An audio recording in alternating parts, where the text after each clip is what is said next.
سلام و درود. در این ویدیو میخوام با گیت آشنا بشیم، نرم افزار گیت رو بشناسیم و ببینیم که چه کاربردی برای ما توی نرم افزار داره و چه کارهایی رو میشه باهاش انجام داد. اگر شما برنامه نویس هستید که حتما بهش احتیاج دارید، باید گیت رو بلد باشید، به عنوان یک قسمتی از دانش برنامه نویسی ضروری هست. و حتی اگر برنامه نویس هم نباشید و سر و کارتون با فایل ها و فولدرها و کنترل کردن پیشرفت کارها باشه و تغییرات این فایل ها باشه، نیاز به گیت خواهید داشت. گیت یک برنامه کنترل کننده نسخه است. به انگلیسی Version Control System یا VCS هم بهش میگن به صورت مخفف، که قراره برای ما نسخه ها و تغییراتی رو که روی فایل ها اعمال میکنیم رو نگهداری کنه به صورت منظم و با اسمهای مشخص، که این امکان رو به ما بده که هر زمانی که خواستیم اصلاح کنیم برگردیم به نسخه های قبلی، تاریخچه تغییرات رو داشته باشیم که اگر یکی از این تغییرات به درستی پیش نرفت بتونم به قبل از اون برگردم، و یا اینکه شاخه هایی رو به وجود بیارم که اگر قراره یه برنامه در چند شاخه توسعه داده بشه توسط آدمای متفاوت و برنامه‌نویس‌های متفاوت، بشه اونها رو کنترلش کرد و به خوبی توسعهش داد. قبل از اینکه خود گیت رو بررسی کنیم و بریم سراغ جزئیات، میخوام راجع به این کلمه ورژن یه توضیحی بدم که اصولا نسخه بندی کردن توی دنیای کامپیوتر، حالا ما ترجمهش میکنیم به عنوان یک نسخه یا همون ورژن انگلیسی شاید بهتر باشه، چی ان و چه روش‌هایی براش وجود داره. روش‌های نسخه گذاری برای نرم افزار وجود داره که روش‌های متفاوتی بودن، بعضی‌هاش حالا دیگه استفاده نمیشن و اینا، اما دو تا روش امروز باقی مونده، دو تا پر استفاده تراش، چون بعضی‌هاش هم هنوز هست، از قدیم هنوز استفاده میشه. یکی سمنتیک ورژنینگ، تو فارسی اگر ترجمهش کنیم نسخه گذاری معنایی یا مفهومی. 3 تا عدد داریم که با دات از همدیگه جدا میشن. این کاراکتر دات یا اسمای دیگری هم داره، پوینت، پیریود، اینا رو هم به کار میبرن. این دات حالا اسم مشهورتریه. از همدیگه جدا میشن. یعنی چی؟ یعنی یه نسخه میجر دارم، این نسخه اصلیمه، تغییرات عمده. دات یه دونه نسخه ماینر دارم، تغییرات کوچکی که توی تغییر اصلی انجام میشن. و دات یه دونه پچ دارم. پچ یعنی وصله های امنیتی و رفع خطاها و ایناست. پس عدد میجر نشان دهنده تغییرات عمده و اضافه شدن امکانات جدید. شما یه اپلیکیشن رو درست کردید، برنامه نویسی کردید براش، حتی میگم فایل ها و فولدر ها لزومی هم نداره دقیقاً یه اپ کامپیوتر یا یه زبان برنامه نویسی در کار باشه، و میخواید بگید که خب این نسخه یکمیه، مثلا یه پایان نامه است دارم مینویسمش، میگم این نسخه اصلیشه که 1.0. وقتی یه تغییر عمده بدم، مثلا اینکه یه فصل جدید اضافه کنم یا توی اپلیکیشنم مثلا بیام یه امکان جدیدی رو اضافه کنم، میرم سراغ نسخه بعدی، مثلا نسخه 2.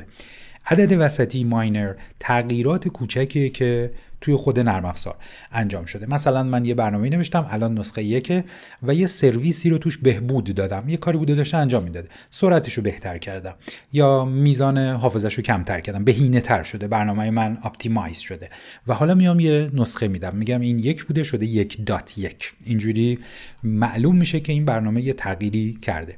عدد پچ بیشتر برای رفع خطاها یعنی باگ فیکسینگ و وصله های امنیتی. خود اون پچ اصلا کلمش یعنی وصله. خطایی بوده من نادیده گرفته بودمش یا یه بحث امنیتی بوده به درستی اجرا نشده و بهبودش میدم، بهترش میکنم، اصولا ممکنه حتی تغییر اساسی هم توش بدم و یه پچ براش میزنم. پس این 3 تا عدد یعنی میجر، ماینر و پچ، این متداول ترین روش نسخه بندی الان تو دنیای نرم افزاره. مثلا زبان برنامه‌نویسی پایتون الان نسخه 3 داره، یعنی شما میفهمید که 3 تا نسخه اصلی بوده از 1990 تا 91 که اومد. توی این 30 و چند سال 3 تا نسخه اصلی بوده که البته پایتون با نسخه 0 شروع شد، 0.1.0، یعنی نسخه آلفا هم داریم، نسخه بتا هم داریم. وقتی 0 میذارن یعنی اون کسی که توسعه میده نرم افزار رو با 0 شروع میکنه، در به شما میگه این نسخه هنوز نسخه بتا، نسخه اصلی نیست، قراره بیاد بیرون استفاده بشه، دیولپرها، اند یوزرها یکم ازش استفاده کنن تا اون کسی که اینا رو درست کرده مطمئن بشه که برنامه خوبیه و میشه ادامهش داد. بعد نسخه 1 داد 1995 دیگه بودش تا 6-7 سال. بعد نسخه 2 اومد 2 تا 2.7 و بعد نسخه 3، الان هم هنوز نسخه 3 که همجوری اومده تا 11-12 و اینا اومده بالا. پس شما میفهمید 3 تا نسخه اصلی بوده، تو نسخه 3 مثلا 11 تا ماینر خورده، خود اون دوباره چند تا پچ خورده و این نسخه گذاری به کاربرای شما هم میگه که الان ما در چه وضعیتی هستیم. این هم میتونه خوب باشه و خیلی وقتا خب برای خود برنامه‌نویسا هست که بدون این تا کجا برنامه رو توسعه داده و نسخه بندی روش متداولیه. مثلا وی اس کد رو ما زیاد استفاده میکنیم توی برنامه‌نویسی. اگه برم توی هلپش و توی اباوت میبینم نسخه 1.99.3 داره، یعنی شما میفهمید نسخه اصلیش یه دونه است، این از سال 2016 اومده، تا حالا یه دونه نسخه داره، 99 تا نسخه فرعی به همین یه دونه خورده، یعنی هنوز همون نسخه یکه که تعداد زیادی ماینر بهش خورده و الان یه .3 هم داره، یعنی 3 تا پچ هم به خود 99 در واقع خورده و این گونه است که این روش نسخه بندی روش متداولیه. بعضی وقتا یه بیلد هم داره، ممکنه بیلد رو ببینید ممکنه نبینید. بیلد رو برای خود توسعه دهنده ها گذاشته، عددش هم معمولا کمی بزرگه که توسعه دهنده ها بدونن که یه نسخه ای که مثلا فرض کن الان 3.11.2 یه بیلدی داره که دیگه اون توسعه دهنده ها خودشون میدونن که این تا کجا اومده و معمولا براش اسمهایی رو هم انتخاب میکنن.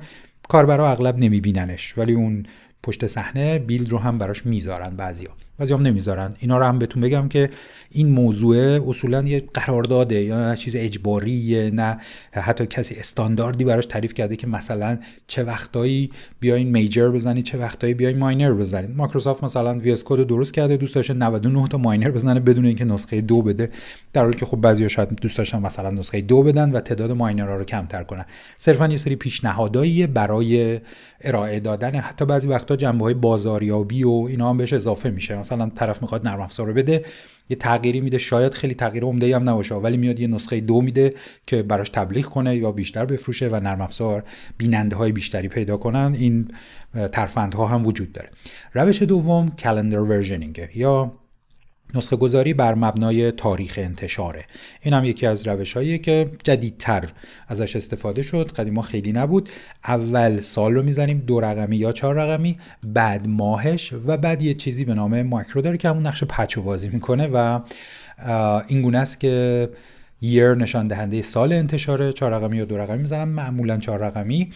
ماه انتشارش رو میزنن که تو فلان سال چه ماهی این منتشر شده و یه عدد ماکرو داره که دوباره تغییرات کوچک و نقش هم پچ و هم ماینر رو با هم دیگه بازی میکنه و این هم ممکنه بیلد داشته باشه. بیلدش رو هم میزنن که دیولپرها بدونن تا کجا اومده جلو و نرم افزار رو کاملش کنن. چیزی که مثلا تو آفیس استفاده کرد مایکروسافت، از یه جایی به بعد البته آفیس هم نسخه‌اش هم جوداش میومد بالا، بر حسب سال بود، ولی اغلب اگر بیاین حالا تو ورد اکسل هر کدومش اکانت رو بزنید، اینجا میگه من نسخه 2108 دارم. 2108 که اینجا میزنه این نسخه ایه که در واقع بر حسب سال و ماهه. میگه 2021 08 مثلا آپدیتی خورده بوده، حالا این آفیسر چون نصب شده بوده از اون موقع مثلا دیگه آپدیت های بعدیشو نگرفته، در حالی که الان نسخه های جدید داره دیگه و بیلدش رو اینجا نوشته. میگه یه همچین بیلدی هم داره. اگه برم توی اباوتش اون نسخه سنتی آفیس رو اینجا میبینم. میگه این مایکروسافت آفیس، من نسخه LTSC رو نصب کردم، برای همین این نسخه‌ش هم میخوره پایین‌تر. این لانگ ترم سرویسشه و آپدیت های مثلا زمان طولانی تری میگیره، منتها خب دیگه همون نسخه اولیه رو نگه میداره. 16.0. فلان و دات این عددا رو که دارید میبینید شما میفهمید بله این 16مین نسخه آفیسه که خودش الان 35 سالی از آفیس گذشته. توی این 30 و چند سال 16 تا نسخه اصلی داشته، رو نسخه 16 فعلا صفره و بعدیش هم که عددش بزرگه همون بیلدش و پچاییه که براش درست شده که میبینید مایکروسافت تعداد زیادی هم از اینا رو گذاشته. البته تعدادشون دقیقاً نیست، این صرفا یه نسخه بندیه برای اینکه خودشون بدونن تا کجا اومدن جلو. پس ما 2 تا روش داریم، یا از روش سمنتیک یا از روش کلندر ورژن بندی میکنیم. کدومش رو انتخاب کنم برای برنامه خودم یا برای کار خودم دیگه بحث سلیقه است واقعا، نه اجباری تو این وجود داره نه تو اون یکی، بستگی داره. شما مثلا یه پروژه رو میخواین تا یه سالها گسترش بدید یا اصولا یه پروژه مثلا برای یه ساله، من میخوام برای 1 سال این پروژه رو اجرا کنم به سرانجام برسونه و بعد دیگه قراره مثلا کار کنه یا نسخه جدیدی بهش ندم، یا اصولا یه کاری است که بعدش دیگه تموم میشه، دیگه نیازی نیست واقعا از کلندر ورژنینگ استفاده کنم چون سال بعدی وجود نداره و همون نسخه با کمک ماینر و میجر اینا میتونه نسخه بهتری باشه. و خلاصه این که کدومو انتخاب میکنیم یه جورایی بستگی به نیاز و حتی سلیقه هم داره. با این مقدمه بریم سراغ گیت. گیت برای ما این وسط قراره چی کار کنه؟ قراره این نسخه ها رو کنترل کنه. یعنی یه تایملاین خوبی به وجود بیارم که من بدونم از این نسخه رفتم به بعدی تاریخ و ساعت و چه کسی این تغییراتو داده و همه اینا رو برای من ذخیره کنه. خودش در سال 2005 ارائه شد، یعنی خیلی هم قدیمی، چون میدونید نرم افزارهای خیلی قدیمی تر از این وجود دارن. آقای لینوس توروالدز اینو درست کرد، همون کسی که لینکس رو درست کرده بود، یعنی این دومین برنامه خیلی خوبیه که ایشون ارائه داد به دنیای کامپیوتر و نرم افزار و این برنامه آروم آروم پر استفاده شد. حتی اون اولا زیادم. قبل از اون داشتن چی کار میکردن؟ برنامه‌های دیگری بود، نه اینکه نباشه، یعنی ورژن کنترلینگ وجود داشت، ازش استفاده میکردن. یه سری نرم افزارها توی دهه 90 بود، خود مایکروسافت یکی دو تا برنامه داشت برای سیستم عاملاش، ازش استفاده میکرد. تاریخچش برمیگرده به دهه 80. ولی این یه برنامه خوبه، کارآمده، سبکه و همه خاصیت‌های خوبو داره. الان سهمش رو تا پایان سال گذشته میلادی دیدم 95%، یعنی 95% برنامه‌نویسا و دیولپرها، اونایی که ثبت کردن، حالا دیگه هم که ثبت نمی‌کنن روی سایت‌ها، دارن از این برنامه استفاده می‌کنن. این یعنی اینکه در نوع خودش جزو بهترین هاست. حالا اگه نگیم واقعا بهترین و درجه یک، در نوع خودش بهترین هاست و خب اینم خودش نسخه داره، یعنی بهتر شده، کسای دیگری بهش اضافه شدن، خود آقای توروالدز هنوز هست و اینا رو گسترش میده و این برنامه برای همینه که مشهورترینه. حالا اگر نگیم بهترینه ولی قطعا مشهورترین هستش. چرا؟ در ادامه خواهیم دید. خیلی سبک، چالاک، خیلی دقیق و هر چیزی که تو این حوزه بخوای و داره. پس شاید نیازی نباشه اصلا برم چیزای دیگر رو یاد بگیرم، یا اصولا قبلش چی بوده دیگه هر چی بودم خیلی فرقی شاید نکنه. اسم خود گیت از کجا اومد؟ اسم خیلی با معنایی نیست، یه سلنگ، در واقع یک کلمه محاوره‌ای در زبان انگلیسی. آقای توروالدز اینو یه جورایی به شوخی هم برداشت و کلمه گیت یعنی بی دست و پا توی انگلیسی بریتیش البته، و اینو انتخاب کرده. اون اولو حتی مطمئنم نبود که واقعا این بتونه کار کنه، این یه برنامه واقعا به درد بخوریه یا یه چیز بی دست و پا و دست با چلفتی و ایناست توی فارسی، و در نهایت معلوم شد که خب اصلا اینجوری نیست و برنامه خیلی خوبیه و همه دارن ازش استفاده میکنن. اینم در مورد تاریخچه گیت. و بعد یه چیزی به نام گیت هاب هم درست شد. گیت هاب هم تقریبا همون سالها درست شد ولی 3 سالی طول کشید تا اومد کاربردی شد، یعنی 2008. بعد ما اسم گیت هاب رو هم شنیدیم که در موردش دقیق تر صحبت میکنم. اون چیه؟ یعنی جفتش رو باید یاد بگیریم. توی همین آموزش به هم گیت و هم به گیت هاب در ادامش میپردازم که دقیق بدونیم چی به چیه و روش استفادهش هم که خب با جزئیات قراره یاد بگیریم. پس این گیت قراره برای من نسخه رو کنترل کنه. اگر این نبود باید چیکار میکردم؟ به این فکر کنیم و بعد بریم سراغ فرایندهاش. فرض کنید شما یه برنامه رو نوشتید، یه سری کد زدید، اصلا یه سری فایل توی فولدری ذخیره‌اش کردید، یه پایان نامه است یا مقاله است دارید اینو می‌نویسید، قسمت‌هایشو امروز میزنید، قسمت‌هایشو روزهای بعدی، و این طول میکشه. 5-6 ماه مثلا توسعه‌اش طول میکشه.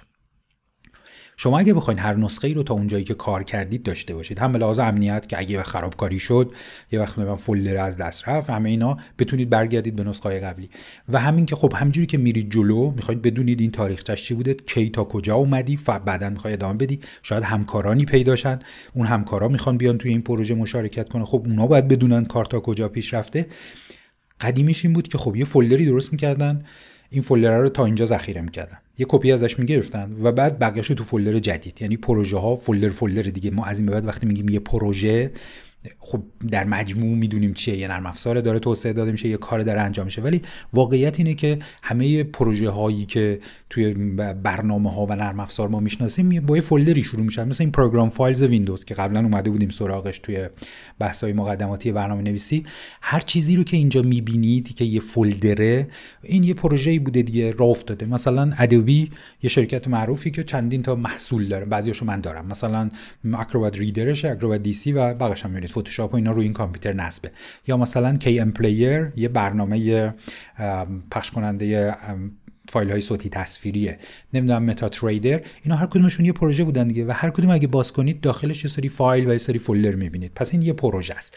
یه کپی ازش میگرفتن، تا اینجا رو نگه می‌داشتن، مثلا میگفتن نسخش فلانه، و بعد چیکار می‌کردن؟ جدیدا رو تو نسخه بعدی. اگر تعداد اینا زیاد بشه که خب معمولا میشه وقتی زمان بگذره، شما می‌بینید که چندین تا فولدر دارید و اون فولدرهای قبلی همه فایل‌های قبلی رو هم تو خودش داره، و پیدا کردن و حالا حجم ذخیره و همه اینا میاد وسط که چه جوری نسخه‌های قبلی رو بهش دسترسی پیدا کنم.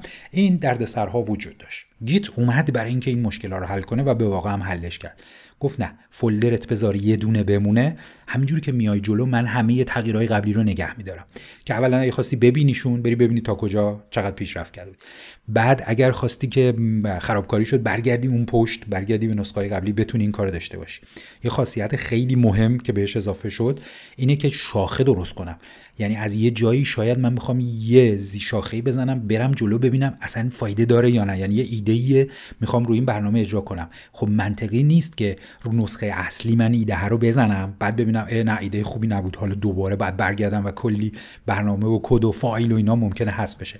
خوب است که یه شاخه درست کنم، اون قسمتی رو که میخوام توسعه بدم و تو اون شاخه برم جلو. حالا اگه اوکی بود و گرفت و اینا رو بیارم تو شاخه اصلی بگم اوکی بوده، و اگه نبودم بگم اون شاخه رو پاکش کن و من میخوام بدون اون ادامه بدم. همه اینا در گیت پیش بینی شده و از این جهته که مرحله بعدی این است که ما باید فرایندهایی رو که این گیت داره و ساختار رو باش بشناسیم. خیلی مهمه که وقتی میخوام از این برنامه استفاده کنم بدونم این ساختارش چیه، چون همه نرم افزارهای کامپیوتر ساختار بندی دارن. اون کسایی که اینا رو درست کردن جزو بهترین ها بودن دیگه. وقتی یه برنامه این در این حد مشهوره پس یه ساختار منظم و منسجمی داره که من و شمایی که میخوایم اینو یاد بگیریم اولین کارمون اینه بریم ببینیم که این ساختاری که براش درست کردن این برنامه ساخت یافته چگونه است و قراره برای من چه کارهایی رو انجام بده، و بعد خب حالا باید پیاده سازیش کنم، بگم خب این به درد من میخوره پس من میارم تو پروژم اضافهش میکنم و از این خاصیت ها استفاده میکنیم. در قسمت بعدی فرایندها رو با هم دیگه دنبال خواهیم کرد.